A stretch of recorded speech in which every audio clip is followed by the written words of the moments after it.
And with housing inventory, the number of homes available for sale on our market and the number of sales per week going up, we're in a beautiful place right now in Utah's housing market.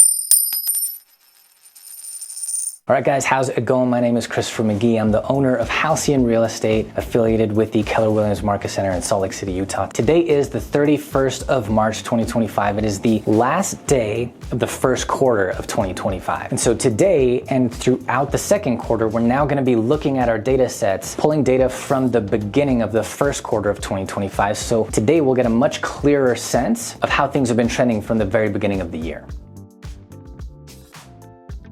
So you'll see the trends that I've been mentioning for the last several weeks much more clearly, and even as I gathered the data this morning and I put it together and I was looking at it, I noticed a couple of things that hadn't been really clear to me until I put it together the way I did this morning, and that is two things. The first is that average home prices in Utah have actually trended very moderately down from the beginning of the year. And the second thing is that the number of price reductions happening every week are happening much faster than the rise that we're seeing in our inventory. And what that means is that we're not seeing more price drops because there's just more homes on the market to drop their prices. We're seeing more price drops because of that, and we're just seeing more successful negotiations on behalf of buyers in our market right now. So when you combine that with our interest rates very slowly trending down, and with housing inventory, the number of homes available for sale on our market and the number of sales per week going up, we're in a beautiful place right now in Utah's housing market. Because if home prices were to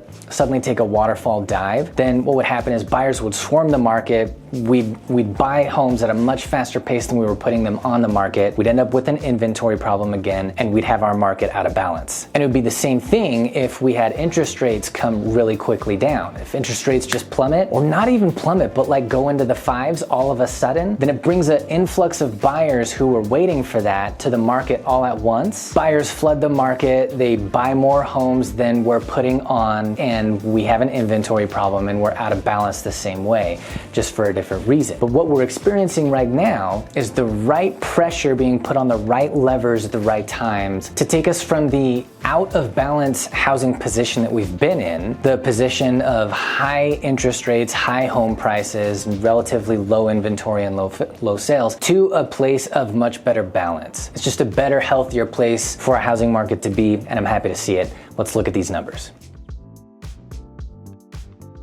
So here's where things are in the Utah housing market today, as of March 31st, 2025, the very last day of the first quarter this year. Our current inventory stands at 10,641 homes on our market. That's up from the prior week, trending up. Last week's average days on market came to 60. That's down from the previous week. This is trending down. Last week, our average list price for homes on the market came to $686,208. That's up a bit from the previous week, but we see this trending moderately down from the beginning of this quarter. Now, the average sold price of homes last week came to $674,914, and so there's a difference between the average list price and the average sold price, and that difference comes in the buyer's favor still, to the tune of $11,294. Median sold home prices this last week still almost $200K below average home price, so more people are experiencing about $500,000 home prices than they are experiencing upper $600,000 in their home prices, and that's good to know. Number of homes sold this last week came to 551. That is up again from the previous week and still trending up. The number of homes that are currently under contract comes to 5,115, continuing that upward trend. Last week, the number of price reductions we saw came to 1,055. That is up from the previous week. This is trending up, as I said, faster than is our inventory. And last week, the number of listing contracts that were either canceled, expired, or withdrawn came to 295, up just a touch. Last week was 290. We see this trending overall down for sure. And finally, our interest rates right now come to about 6.74%. 4% for a 30-year fixed rate conventional loan. That's down from the previous week, still trending moderately down from the year's beginning. And that is it for this week, guys. Thanks for watching. As always, if you have any questions about anything in this video, the numbers, how I present them, what they mean, hit me in the comments. I'll be happy to respond. If you or anybody you know is looking to move here in Utah, especially in Salt Lake County, Utah County, Summit County, Davis County, or Tooele County, I'm gonna be happy to help, and I hope you're comfortable reaching out to me. You can reach out to me in the comments. My contact info is in the video description as well. You can hit me up directly. I'm gonna be happy to hear from you. And of course, as always, if you're interested in keeping up on Utah's housing market information, you will find no better way than to hit subscribe on this video series and stay up on it with me from week to week. Thanks for watching this week, guys. Have a good one. Bye-bye, bye-bye.